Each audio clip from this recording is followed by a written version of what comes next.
So again, I think that goes to the fundamental human good, meaning that if the idea of epistemic humility, that you should epistemological humility, that you should be humble in how you approach issues, and maybe you could be wrong.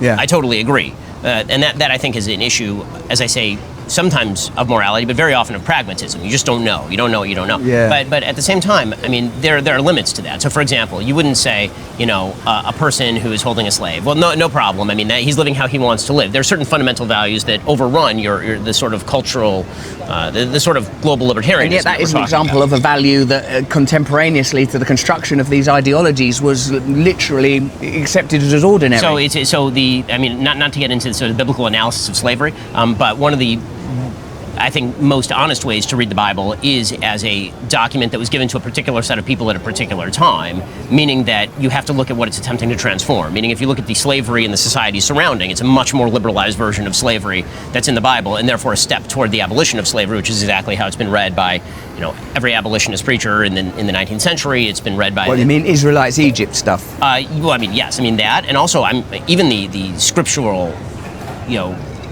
injunctions with regard to you own a slave. How long do you keep the slave? Do you for example, not to get too specifically biblical, but there's a whole section in the Bible where it talks about you are your master's servant, and 7 years go up. At the end of 7 years, you are automatically freed. Right? You can't have a term longer than 7 years in the Bible, and you are given a choice. Do you want to stay with your master or do you want to leave? And so the Bible says that if you want to stay, then we take an awl and we put it through your ear and we give you essentially an ear piercing. Okay, so it's a punishment. The idea is that you should have gone free. There's something wrong with you if you decide to stay in bondage. That's as opposed to the Code of Hammurabi. In the Code of Hammurabi, it's the opposite. If a slave attempts to escape and then is returned to the master, then the master puts the awl through his ear to demonstrate that he owns the slave. So in the Bible, it becomes a flip scenario where it's trying to encourage freedom.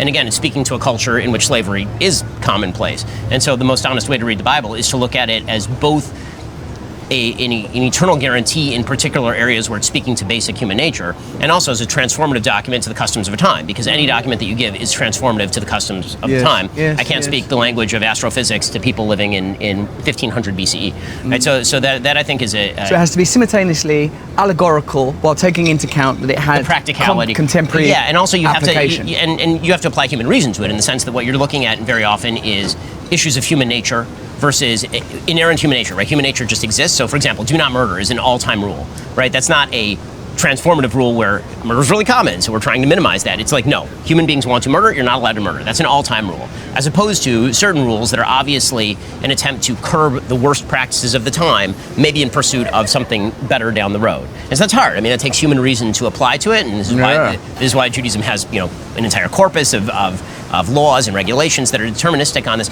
I think that the thing that, as a partisan of Judaism, the thing that I say that Judaism brings to the table, and I think that Judaism and Christianity come at it from opposite sides, and I'll make the case for Judaism, obviously. No way. Yeah, exactly. A shocker. I'm leaving. Spoiler alert. I didn't come here for Judaism. Is that what Judaism is really about? And you mentioned the commandments, and you kind of said, there's the commandments and there's making God real in your everyday life. That's what the commandments are supposed to do. So what Judaism says is that you are a human being with the capacity for great good and the capacity for great evil, right? You have literally the Yetzer Hara and the Yetzer HaTov. You have a desire for good and you have a desire for evil, and these two things are battling in you literally at all times. And what your job is to do is, regardless of what you believe, you do the thing. The thing that is in front of you is the thing that you do.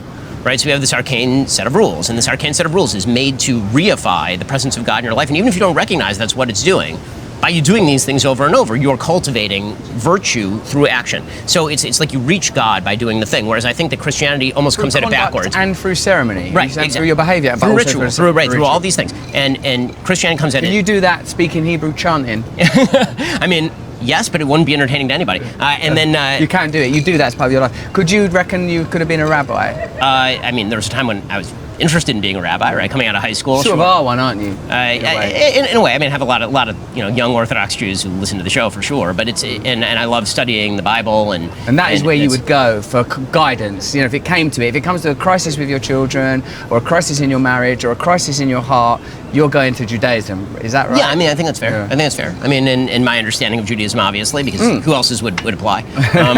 But it's I think Christianity comes at it from the other way, and there's a reward in it and there's a risk in it. The reward in it, Christianity says you believe the thing, therefore you do the thing. Judaism says you do the thing, therefore you believe the thing. Wow. Right. So You Judaism. take the prescription and you will experience God. Right.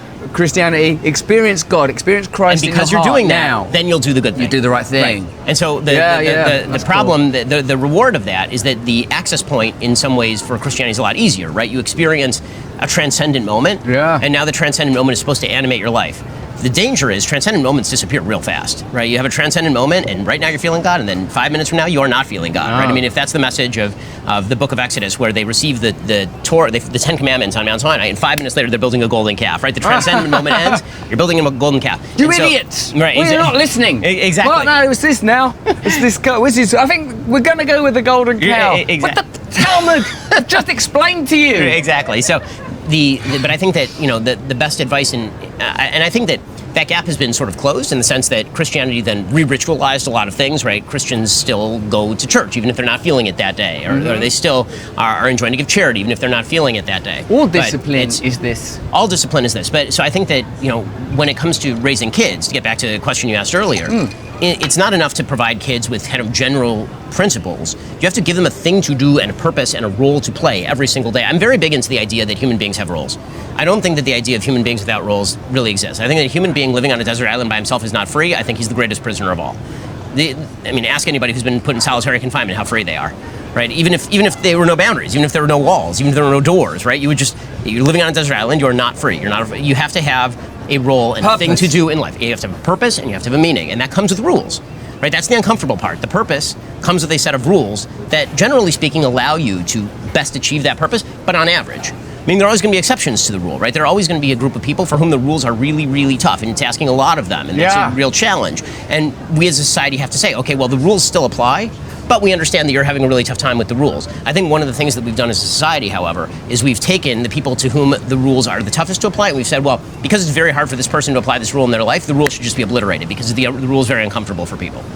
And I think, if I may interject at this point, Ben, that the values and principles have have been lost and abandoned and subtly replaced by very broad but compelling and somewhat insidious ideas derived from rationalism, such as individualism, progressivism, materialism. I agree with all of this. I totally agree with this. I mean, so there's a great book called The Rise and Triumph of the Modern Self by Carl Trueman. I've cited it a lot. And it's, I think, the most important book written in the last 10 years. In which he traces the rise of radical individualism at the beginning of the 19th century, like tail end of the 18th century, beginning of the 19th century. And what he says is that the way that people interacted with the world before, and this goes back to what we were talking about with children, how you have to civilize them, is that who you are, who Russell is, who I am, it's not what I feel inside me. That's really not who I am. Who I am is how I interact with the world, how I interact with the institutions around me. This is what helps create me, shape me, and make me who I am. And so what I feel on the inside of me is significantly less important than what I do and how I act in the world around me. And in the early 19th century, there was a real move, a romantic move, right, toward the place of real truth is the place inside of you. And so if the rest of the world does not mirror back at you what you believe about you, the rest of the world is an imposition on you. Institutions and rules are an imposition and they hurt you. So it used to be that for thousands of years, the idea was rules and institutions protect you, they guide you, they give you purpose, they bring down the wisdom of the past, and they help you accept, what the world is. And yeah, there's room to stick and move, and we should change the rules, and the rules are bad, but the rules exist. And also, some of those baronial and feudalistic states may have been somewhat exploitative. From 100%. Agriculture onwards, the possibility for exploitation radically increases. And you can also, I believe, see the temptation to further sanctify the intimacy of the experience of God within, because that is ultimately where this experience will be felt. I completely agree with you that if I'm sitting around on my own saying, oh my God, I'm having this transcendent experience of unitary bliss and everything is love, and then I go out and spit in the street and all I think about is whether or not I find me sexually attractive, my experience of God is not very valuable. It's not being transmitted. It's not functional, that it has to have utility, that I have to have a set of values that are applicable in this world, that I have to have duty, that I have to have responsibility. I recognize that. But when I listen to you and your obvious understanding and devoutness to your faith, I wonder if it's even conceivable to envisage a Ben Shapiro without that, and how what your understanding is of people, like you said, like those rules that we're affording, people that don't have have access to those rules or access to advantage. Or feel marginalized by the rules or whatever. Right, yes. yeah. So I wonder, like, that. See, I've got this hope, and do you share it, that all of us that are devout will at some point align necessarily because God is real. Because God is real. So we will naturally arrive at the point where the universals are expressed: service of others, acceptance, gratitude, love, duty. These things will come through us to a point where all of the ephemera and, as you say, pragmatism, which I recognize these things are real. I have lived without means before, so I know what it's like to not be able to make the world do what you want it to do.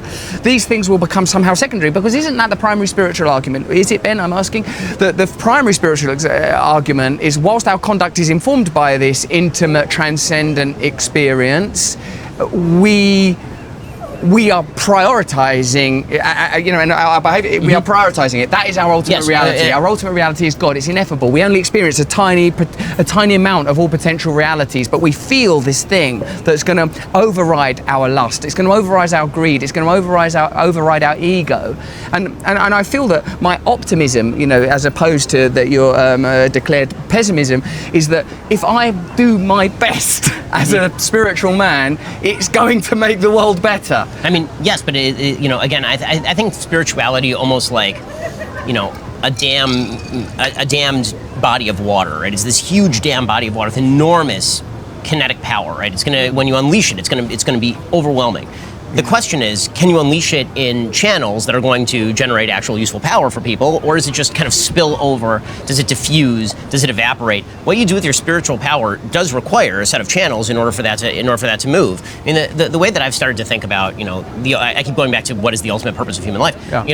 The way that I like to think about it, and I think that because I think it's true, because I'm always right, of course. But it's if you go to a cemetery and you look at the headstones, that's the purpose of human life. Every headstone says the same thing: beloved father, beloved brother, beloved mother, rabbi, priest, right? Particular roles, teacher, right? Things that you did, roles that you filled for other people. You know what it doesn't say? How you felt about yourself.